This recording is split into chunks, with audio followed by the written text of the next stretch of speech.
तरह से बस्तर में माओवादियों के खिलाफ ऑपरेशन चल रहा है और सेना के जवानों को सफलता भी मिल रही है, इसी बीच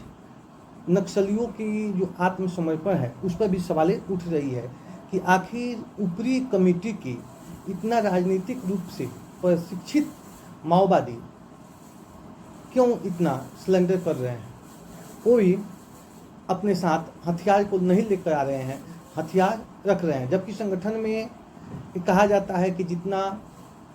हथियार की मौत है उतना कमरेड की भी मौत होती है। तो आप देख रहे हैं ग्राम स्वराज 24 न्यूज और आज हम इसी पर बातचीत करेंगे कि जिस तरह से अमित शाह ने 31 मार्च 2026 तक नक्सलियों को ख़त्म करने की डेडलाइन तय की है, जिससे जवानों की सफलता भी मिल रही है और उसी दिशा में सरकार आगे भी बढ़ रही है। लेकिन इसी बीच जिस तरह से माओवादी कुछ दिन पहले 22 पन्ने के जो प्रेस रिपोर्ट जारी किए थे उसमें इस चीज़ को आलोचना किए हैं कि अमित शाह की जो सरकार है वो पुंजवादी व्यवस्था की सरकार है, वह आदिवासियों की जिस तरह से हत्या कर रही है, जल जंगल ज़मीन को छीन कर बहुराष्ट्रीय कंपनी को देना चाहती है और अभी तक लगभग 2024 और 2025 को अगर मिला दिया जाए तो लगभग 500 माओवादी की हत्या इस सरकार में किया गया है। यहाँ तक कि इतिहास में लगभग 55-56 वर्ष के बाद जिस तरह माओवादी के महासचिव कमरेड बासुराव की हत्या कर दी गई और इस हत्या से संगठन को काफ़ी नुकसान मिला है। और वहीं जो 22 पन्ना के प्रेस रिपोर्ट में माओवादियों ने जो जिक्र किया है, उन्होंने ये भी जिक्र किया है कि संगठन को काफ़ी बीते दिनों से चल रहे मुठभेड़ में, ऑपरेशन में नुकसान मिला है, फिर भी हम इस लड़ाई को आगे रखेंगे और पूरे देश के जनता से भी अपील कर रहे हैं, छात्र नौजवान से भी अपील कर रहे हैं कि आप इस संगठन को मजबूत कीजिए और अपनी आवाज़ को दीजिए। तो आइए हम इसी पर बातचीत करते हैं कि आखिर आज 67 लगभग माओवादी जो ऊंचे स्तर के हैं वैसे माओवादी हथियार अपने साथ न लाकर सरकार के समक्ष आत्मसमर्पण कर रहे हैं, तो एक बहुत बड़ी सवाल है। अब इसी पर हम बातचीत करने जा रहे हैं। ऐसे कहा जाता है कि जो माओवादी संगठन के जो कैडर है, कमरेड है, वो जिस तरह से सरकार की पहल हो रही है, ऑपरेशन चल रहा है, मुठभेड़ चल रहा है, तो वह भयभीत होकर भी आत्मसमर्पण कर रहे हैं। और कुछ ऐसे मानना है कि कुछ माओवादी जो है जो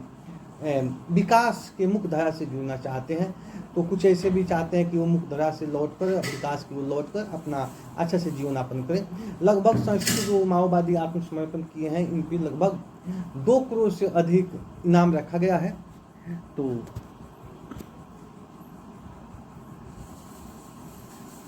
आप देख रहे हैं कि जो माओवादी सिलेंडर कर रहे हैं, तो एक सवाल भी है कि आखिर क्या माओवादियों का कोई नया रणनीति, कोई नया प्लान है सरकार के अंदर अपना आदमी को फिट करना, सरकार में अपने आदमी को भेजना। चूँकि अभी माओवादियों का जो प्रेस रिपोर्ट जारी किए थे उसमें वो बता भी रहे थे कि वो कई राज्यों में बंद का आह्वान भी किए हैं। एक तरफ से माओवादी एक बात बोल रहे हैं कि संगठन कमज़ोर हो रहा है, दूसरी तरफ सरकार बोल रही है कि हमें सफलता मिल रही है और बहुत से माओवादी सिलेंडर कर रहे हैं, आत्मसमर्पण कर रहे हैं। और जिस वजह से वो आत्मसमर्पण करते हो, जो मुठभेड़ चल रहा है, ऑपरेशन जो चल रहा है, तो वो डर से, भय से आत्मसमर्पण करें या वो विकास के मुख्य धारा में आना चाहते हैं, इस वजह से वो सिलेंडर करें। लेकिन इस बहुत बड़ी सवाल भी बीच में उभर कर आ रहा है, लोग अपना अपना विचार, अपना अपना मत सजा कर रहे हैं। तो जो जिस तरह से माओवादियों ने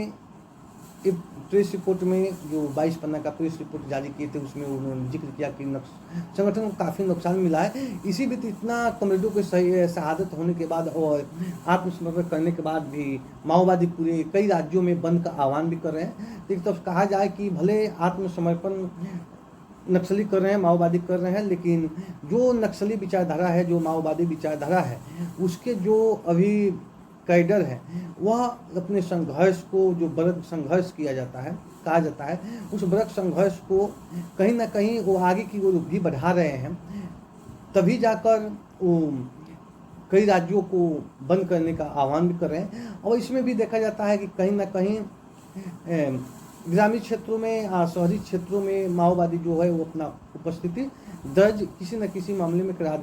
करा ही देते हैं। जैसे कभी ग्रामीणों की हत्या करके, कभी अभी आप एएसपी को भी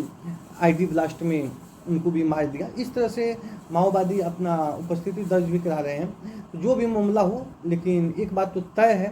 कि एक लंबा समय से संगठन में रहने के बाद हो सकता है कि माओवादी विकास के मुख्य धारा से जुड़ना चाहते हैं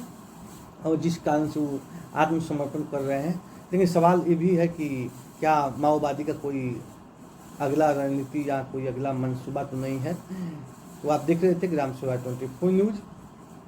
तो मैं आपको बता दूं कि जिस तरह देश में और कुछ राज्यों में, छत्तीसगढ़, तेलंगाना, झारखंड के राज्यों में जिस तरह से सरकार द्वारा नक्सलवाद को ख़त्म करने के लिए अमित शाह ने, गृह मंत्री ने 31 मार्च 2026 को जो डेडलाइन तय किए हैं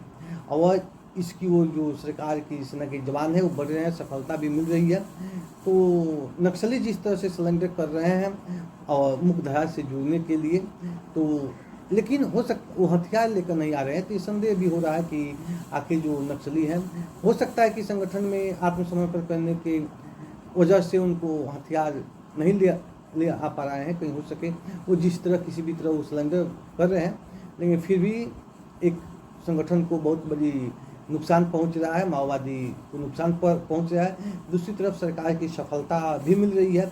और इसमें संदेह भी है कि आखिर में इतना नक्सली जब आत्मसमर्पण कर रहे थे, फिर हथियार को छोड़कर क्यों आ रहे हैं। तो क्या उनकी मंसूबा है, क्या माओवादियों की कोई नया रणनीति है, नया चाल है। जो भी हो, फिलहाल नक्सली जो है, जो माओवादी के कैडर हैं, ऊपरी कैडर भी इस आत्मसमर्पण में सम्मिलित हो रहे हैं और मुख्य धारा से जुड़ रहे हैं। अभी आप देख रहे हैं कि जिस तरह से कामरेड बासु राजू की हत्या हुआ, उस पर माओवादियों ने भी इसका आलोचना करते हुए प्रेस रिपोर्ट भी जारी किए थे और उन्होंने भी कहा कि हम अपने महासचिव के शहादत को